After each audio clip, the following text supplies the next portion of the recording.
যে জনাব তারেক রহমান তিনি বলেছেন, জনাব তারেক রহমান, জনাব লুৎফুজ্জামান বাবর, জনাব মিয়া নুরুদ্দিন অপু সহ অন্যান্য সকল আসামিরা এই মামলায় দুদক প্রমাণ করতে ব্যর্থ হওয়ায় তাদেরকে সবাইকে বেকসুরভাবে এই মামলা থেকে খালাস প্রদান করা হবে।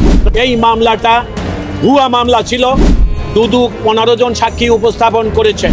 বাদী এবং তদন্তকারী কর্মকর্তা উল্লেখ করেছিলেন। আজকের রায়ের মাধ্যমে এটা প্রমাণিত হলো এই মামলাটা ভুয়া মামলা ছিল। ওনাকে খালাস দেওয়া হয়েছে, বেকসুর খালাস।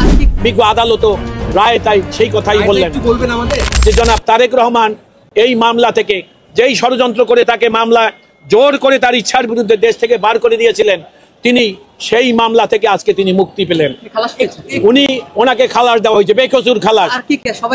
জি, যারা যে 8 জন আসামি, জনাব বাবর তাকেও খালাস দিয়েছে, জনাব নুরুদ্দিন আহমেদ অপু তাকে খালাস দিয়েছে এবং অন্যান্য আইনজীবী অন্য আসামি যারা ছিলেন তারা।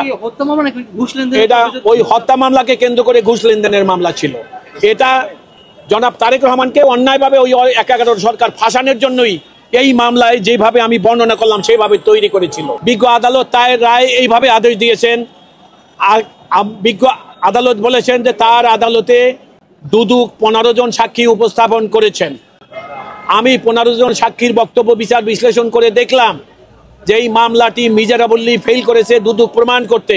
সেই কারণে তিনি বলেছেন জনাব তারেক রহমান, জনাব লুৎফুজ্জামান বাবর, জনাব মিয়া নুরুদ্দিন অপু সহ অন্যান্য সকল আসামিরা এই মামলায় দুদক প্রমাণ করতে ব্যর্থ হওয়ায় তাদেরকে সবাইকে বেকসুরভাবে এই মামলা থেকে খালাস প্রদান করা হইল। রায় পর্যবেক্ষণ আছে, আদেশের পর্যবেক্ষণ হলেই যে হোপলেসলি the prosecution, Dudok has miserably failed to prove the case।